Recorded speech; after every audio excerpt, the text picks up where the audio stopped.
Welcome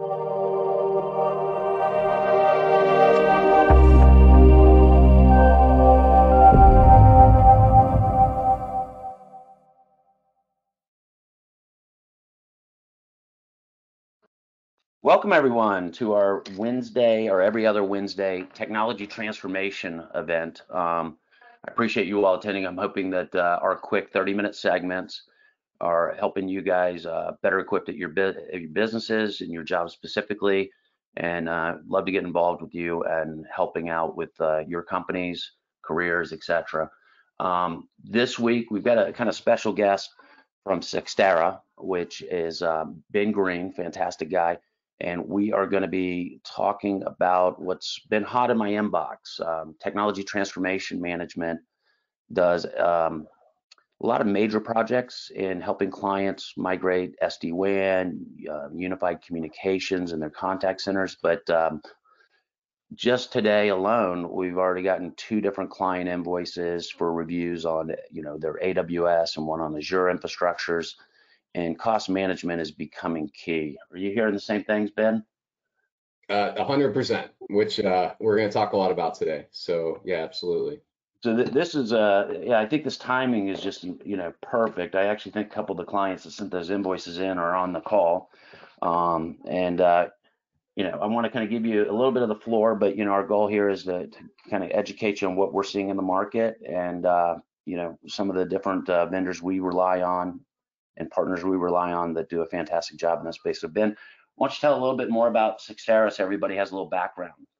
Yeah, let's do it. So hey everybody, first off, my name's Ben Green. I'm a manager of sales engineers and solution architects at Cyxtera. So I lead a team of engineers that help our clients on the central and east coast. But I want to make sure today I'm not just dumping a bunch of Cyxtera brand info on you. I do want this to be a valuable session, and really the intent here is to talk a little bit about the state of the data center, the state of the cloud, and where do we go from here.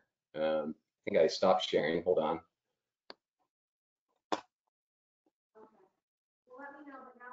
All right, Alan, can you guys confirm you can see my screen?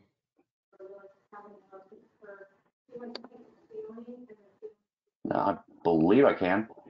Okay, perfect. Sorry, I had a weird glitch there. So anyway, guys, so Cyxtera, if you haven't heard of us, we're one of the biggest companies a lot of folks haven't heard of, by the way.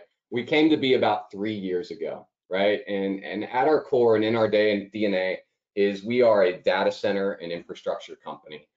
So we came in this world, we didn't build these 262 data centers. We actually bought this fleet of infrastructure from CenturyLink Technologies in 2017. So most of you are probably familiar with that name.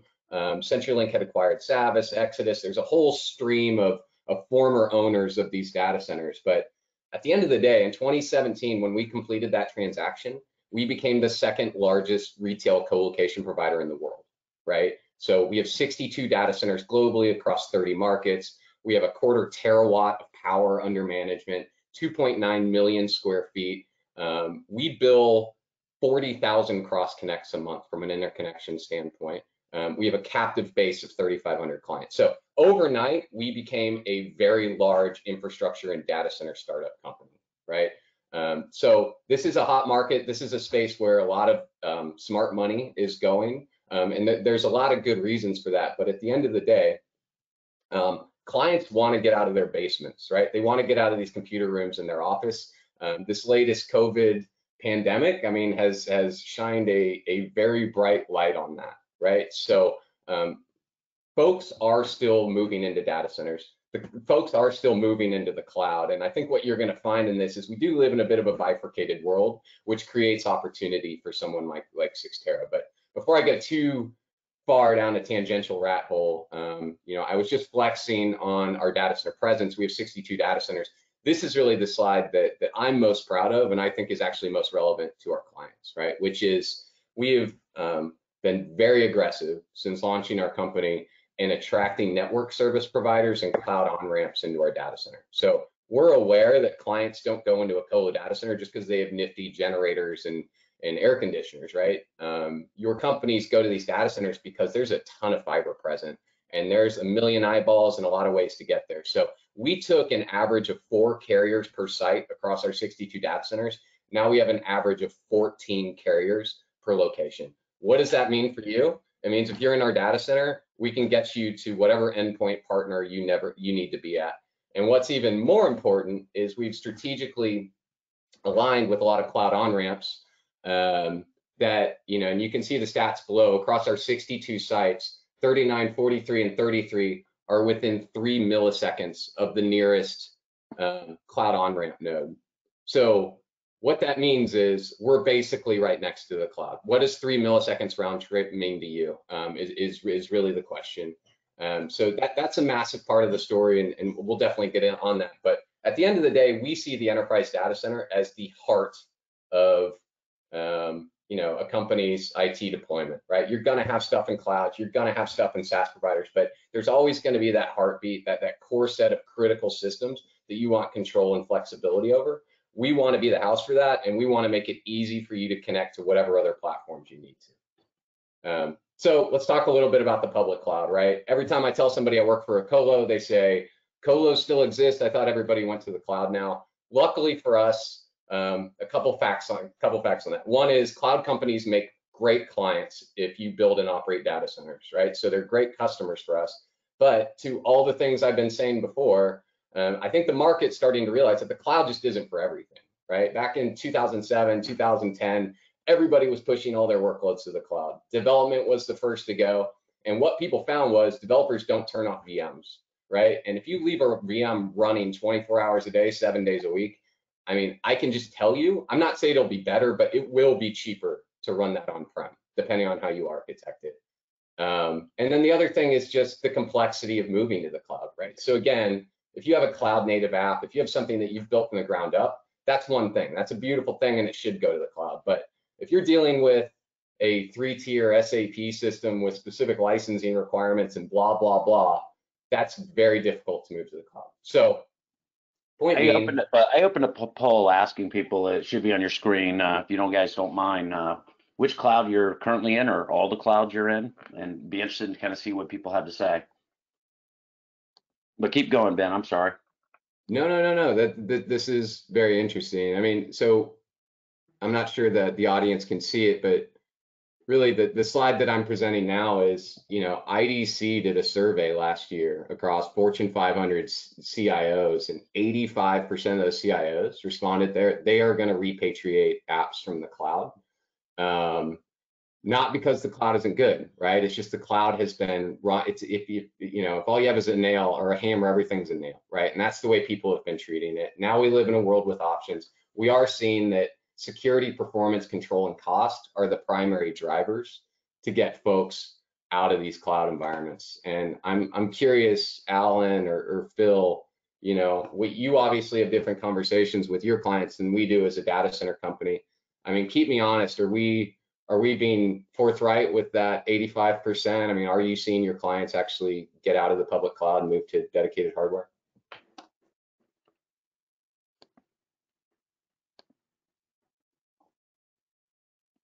Yeah, I'm seeing right now that most have made that shift. They may have expected a $20 or $50 or $60,000 a month expense between tools and other items. It's creeped a significant amount, and they've been strategically either bringing both into their house or looking to solutions like yours to to cover and reduce those costs. And I think just literally since this pandemic began, the executive's focus is let's get an understanding of what we're spending money on and get prepared or immediately start trimming costs. So I suspect to see this movement surging well past that.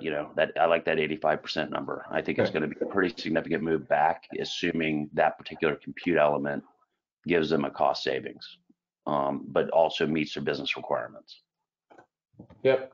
So the point of all this is not to say the cloud is bad. I think the cloud is a very good thing. I spent the last 10 years as a cloud architect. I love the cloud. I love AWS. I love everything they do. The point of this is the cloud isn't everything, right? So we do live in this kind of bimodal world where you have cloud on one hand, like I talked about earlier. It's point-click provision, Kubernetes, containers, serverless, all of it, right? You can deploy right now. Or these folks that are pulling 85% of their workloads out of the cloud, right? What are they deploying onto? They're deploying onto dedicated hardware, right? And this is the reality of deploying onto dedicated hardware in a colo site. It's going to be 3 to 6 months before you're deriving any value out of those assets, right? So for us, as a newcomer on the block, right, the new cool colo company, we wanted to innovate. We want to make a splash. We want to give a draw for clients to come to us. So how can we immediately remove friction from this process? Very simply, we can automate with software where there was once people and process and ugliness involved, right? So within the data center, where can we automate? We can automate how clients connect to themselves, to their partners, and within and throughout our data center. So we could automate the provisioning of interconnectivity in the data center with a fabric, right? And then the other side of it is, what is it that all these clients are bringing into data centers? They're bringing in storage and compute hardware. So what if that stuff was already on the loading dock, or even it's pre-staged in a rack? Then, we could automate, we could deploy a client's network, we could get them out to the outside world, and we could deploy dedicated single tenant hardware in the data center in a single day. So a client will deploy a dedicated data center environment, and not even a single day, like an hour and a half, you can have a dedicated stack going. So again, that's meaningful. Well, let's take a quick pause there, Ben, because I know we helped a lot of customers last month alone, blocking and tackling, getting computer resources and things like that. I know some of the server backlogs are out there as well.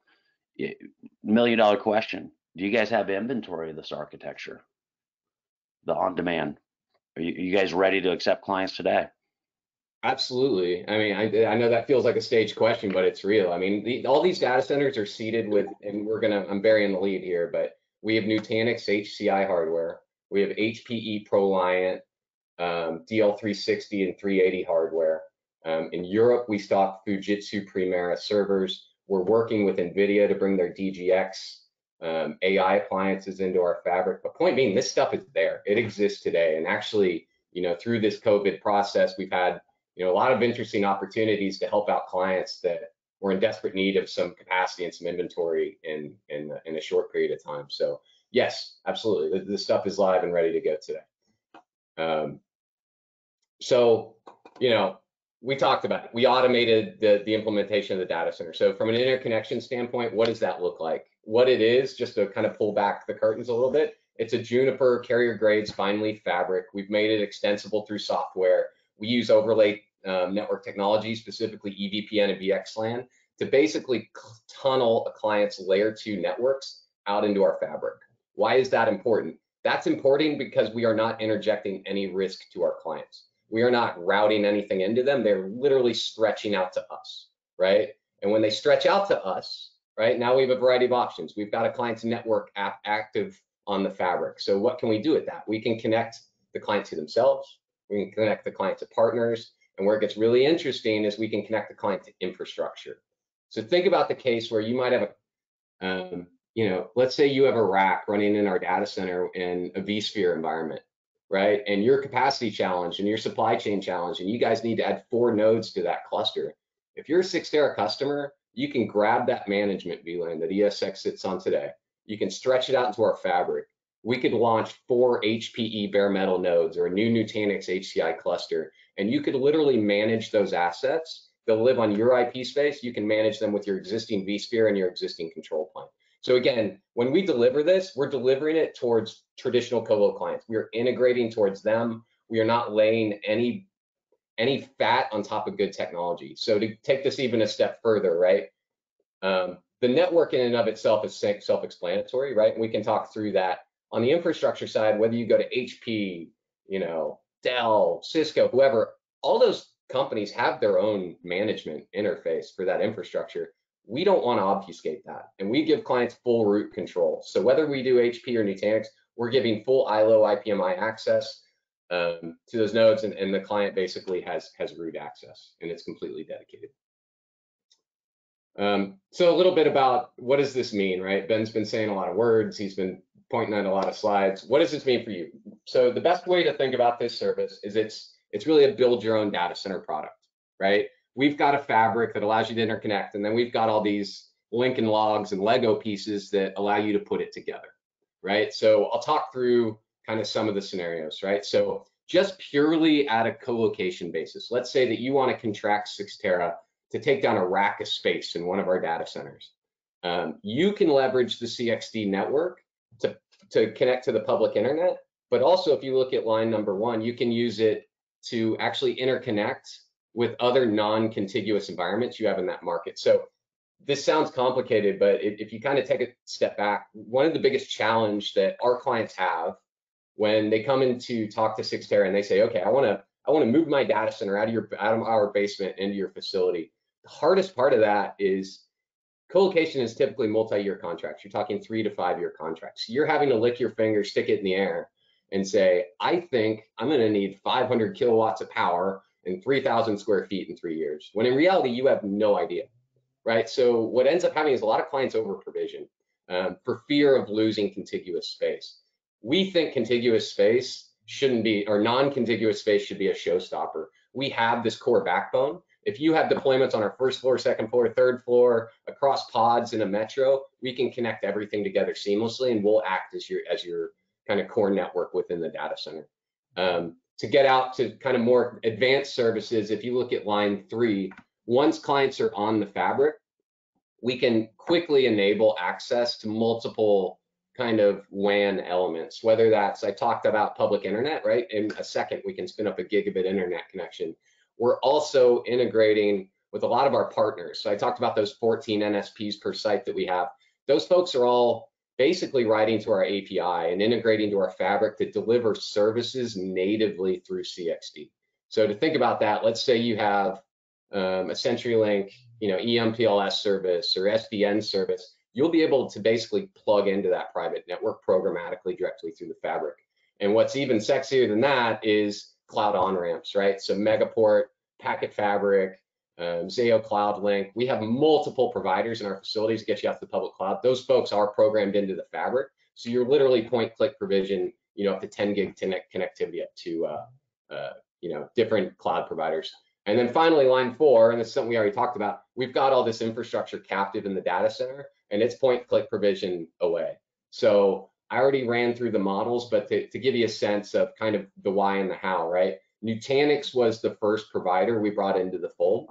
And there's a lot of reasons for that, but frankly, Nutanix was really the only one that wanted to talk to us at the time. Since then, all of them want to talk to us, but Nutanix is an interesting play because it's a hyper-converged appliance. It's really a web scale architecture, which works beautifully with this kind of build your own data center approach, right? Because the key tenet of HCI is that storage fabric, the network fabric, the hypervisor, they're all controlled through software, and you grow horizontally, which precludes the need for multi-tiered networks and storage environments, which makes management much simpler.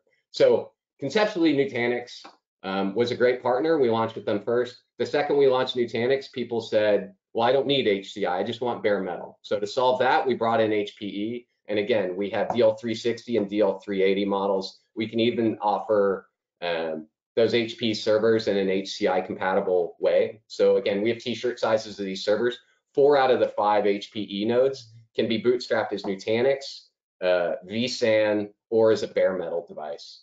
And then, it's not just these OEM hardwares that we have in our data center, right? I talked about we have a rich ecosystem of managed service providers and storage service providers, these sorts of things. Zadara is another company that is not Cyxtera. We highlight them on our slides because they're a very compelling story. So Zadara is a storage as a service company. They basically pop edge data centers with giant JBOD arrays that they have a lot of clever software in front.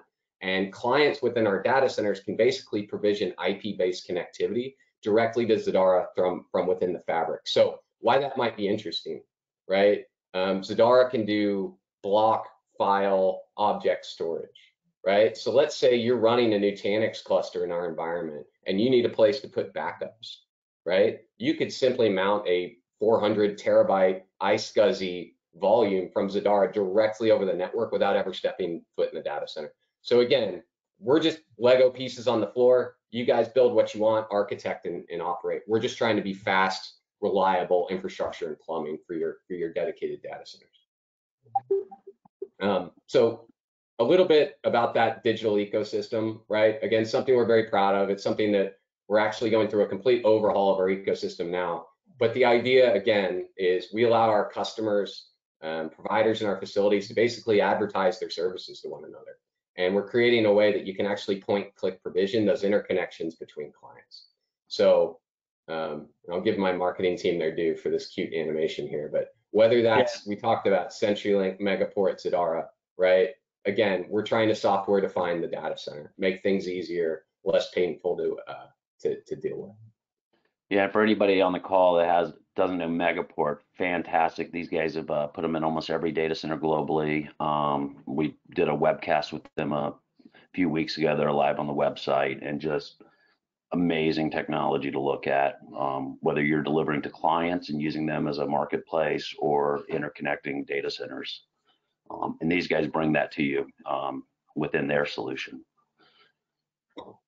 Yeah, agreed, Alan. I mean, listen, Megaport deserves their own webinar, and their product sells itself. But we love them, and they love us. They pop a bunch of our sites. So the point is, if you're in a site with Megaport, that basically means you can get to anything in the world. And if you're in 2 sites with Megaport, that means you can tunnel connectivity between the 2 over their network. But I won't go too deep down that hole. So just use cases in general, guys. I'm not going to spend too much time here because there's a lot of use cases for a data center, and that's what we're offering. I think where the on-demand compute specifically, I think tickles the brain a little bit, or a few areas, right? So obviously, any kind of private cloud that you're planning to build, we've got a bunch of enterprise-grade x86, HCI, and bare metal infrastructure you can build that on. So whether you want to go HCI, whether you want to launch bare metal with vSAN, whether you want to do a traditional tiered, where you could even bring your own storage array into the colo, and we could attach those to the bare metal nodes. Point being, we can design, architect, and operate that in a monthly basis in kind of a cloud-first fashion. Availability zones, again, we deploy these services at the metro level. So Northern Virginia is a great example. Within that market, we have 7 data centers. They're all extensible through the software and through the fabric.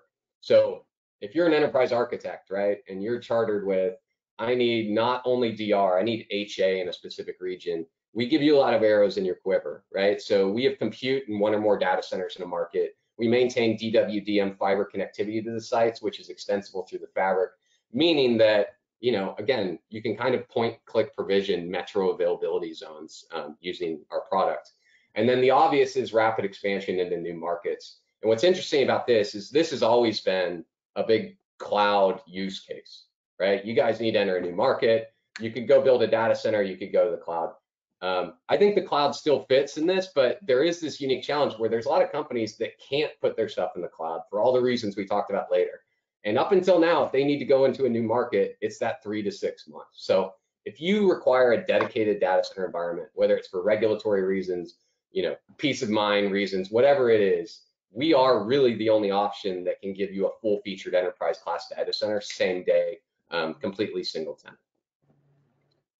And to finish it off, guys, we didn't just build this to build it, right? We can save you money. So this is really an animation to kind of show you what we see within our data center. So I talked about it earlier. You're a new company, you're looking to acquire data center space. You build 4 walls for what you think you're going to look like in 5 years. So you're already over investing in raised floor space in our data center.